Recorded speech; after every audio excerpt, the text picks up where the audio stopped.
first and foremost is the reset of the bilateral relations, as you rightly said, that are fractured at this point. How do you reset that? You deal with political issues, but you also deal with economic issues. So I would imagine that in his preparation, President Ramaphosa and his team must have engaged in some discussions of a trade deal. It's been going on for months, but the way they did it as if it's something like exclusive.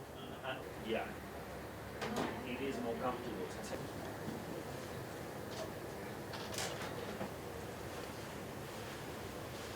There is no way that you can reset the current bilateral relations that are strained without giving the historical context of South Africa to a President Trump. And I think President Ramaphosa is poised to do that very well.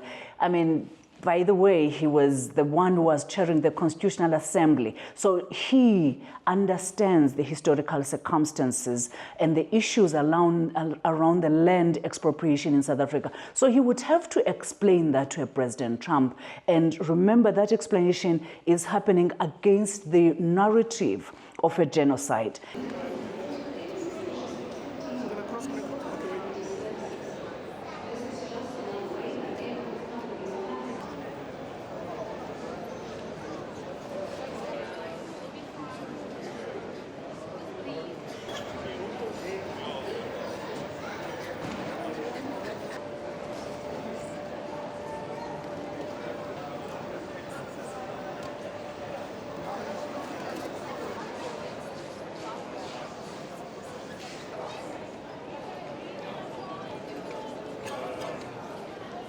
I think that from all evidence, the farmers in South Africa are being treated brutally, and it's been reported, and nobody wants to cover it, but they happen to be white, and if they were black, I'd do the exact same thing.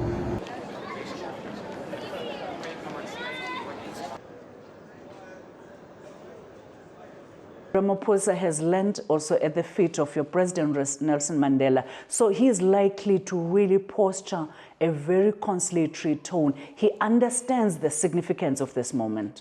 I mean, no doubt he does, because you can't then have a very polarized outcome tomorrow. It wouldn't work in the best interest of South Africa, because the narrative on the refugees is quite strong.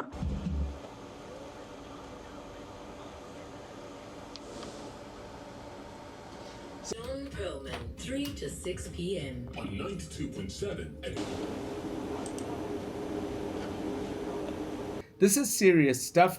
I'm confident that whether we prevail in the negotiations or not, we will conduct ourselves, our delegation will conduct themselves with dignity. If the people on the other side choose not to do so, not our problem. That's my view. What's yours?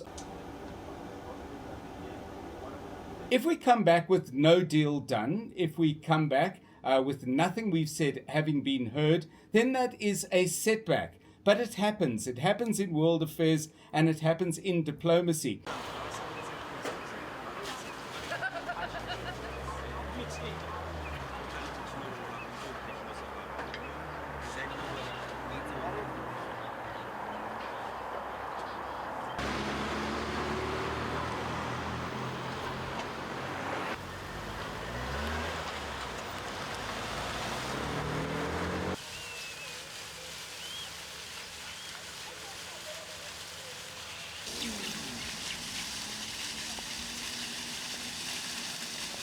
What people are saying is that Cyril wants to go back, which is not true. We are not beggars, but we are resolvers, you know. In South Africa, we have decided to come to a land where there is peace.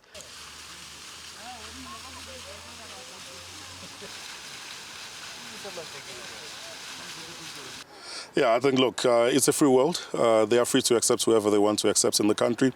And here in South Africa as well, whoever is free to leave, they are free to leave. But it shouldn't be done under false pretense. You know, the claim of a white genocide, I think, is a bit far-fetched. South Africa does have a crime issue. We are all victims and we are all affected. I don't believe any one group is particularly targeted.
You should start teaching him in the I think so too.